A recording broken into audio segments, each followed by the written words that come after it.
Hi, I'm back again for a new session. I'm the Unemployed Millionaire. And this time I am going to talk about something that I have been involved in quite a lot lately. And that is making decisions and knowing when to cut your losses or to take your gains, whichever it is. You know, sometimes when you invest or when you buy something or you do something that is business related or money related, sometimes you have to know when to take a profit or to take a loss. And it is extremely difficult because if you're in either or position, actually, if you have a great profit, you always want more. And if you're at a loss, you want to try and reduce the loss as much as possible.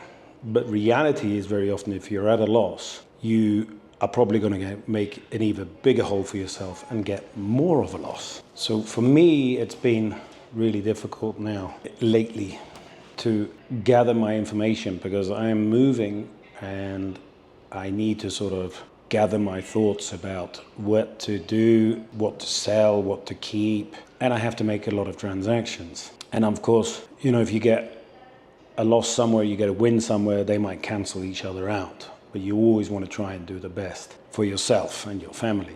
And it's an extremely difficult way of doing it. Now, over the years, I have learned that if I have a profit, I should always take it. And if you have a profit, it is always going to be a profit.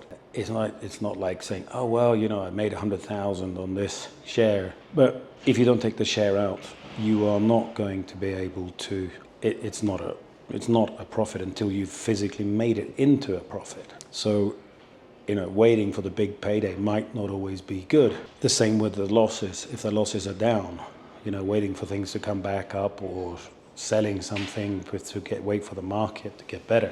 I think my sort of conclusion has always been that so long as I can survive with my actions and my thoughts, that it's not going to break my back, then I should take what feels comfortable to me at the time, even if it might be a loss.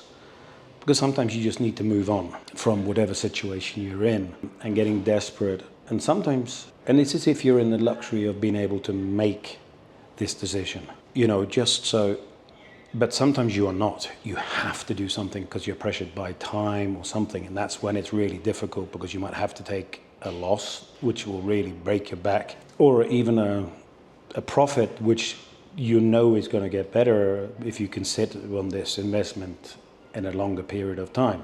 So it's, you know, it's a really hard thing to actually give advice on, but my own personal experience and my own personal situation has been that you have to do what's right for you and you have to do what's right for the circumstances around you.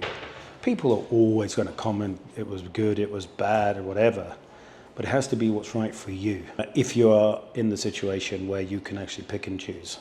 So I think when it comes to cutting your losses or taking your winnings, you know, move on to different projects. It's what is comfortable for you and is comfortable for the situation.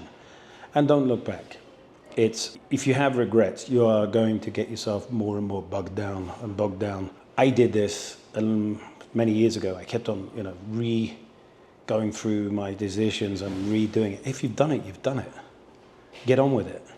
You know, go to the next project, go to the next investment, do the next work, whatever it is. You know, you're not always going to be right, but you're not always going to be wrong either. You might be more wrong than right.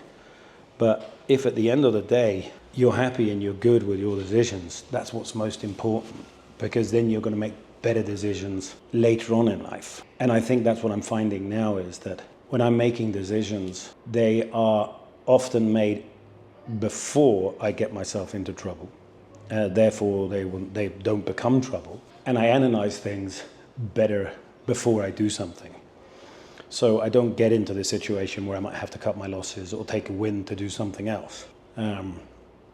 So it's important to keep your life simple and, you know, trust in your own actions and your own thoughts, you know, all these kind of things. It's good to get advice from other people, but the bad thing about getting advice from other people is it's easy to blame the other person. Oh, why did I listen to you? You told me to sell these shares, or you told me to sell this car or boat or whatever it is. if I'd only kept it for another 5 days or 5 years, I would have made a lot of money instead of taking a loss. Or the opposite, why did I sell my house now and I lost 50K on it? I could have kept it for another 2 years. And, all these kind of things that go through your head.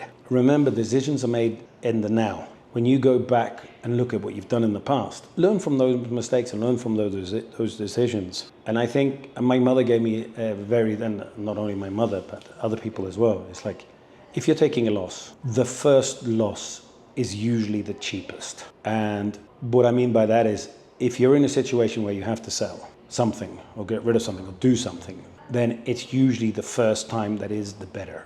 Because if you see that you're going down, you are probably going to keep on going down. Unless you, of course, can sit on whatever you are sitting on for ages and it's not going to make any difference to you. But if you're considering it, you are probably in a situation where you have to sell or should sell. So, my advice to anyone, even though I just said don't listen to other people's advice, but it's just trust in yourself, get opinions, and listen to people that are perhaps more professional than you, know the market better than you. But don't blame them for a decision you have made, because you will always go around being annoyed at other people for your own decisions in reality. So it's really important that when you make decisions, you make them yourself and you stick by them and you don't regret them. And that will make you stronger, and it will give you much more influence in your own life further down the line. It'll give you more confidence, and you will be very happy with yourself further down. So a short video today just to give a little bit of advice on cutting your losses.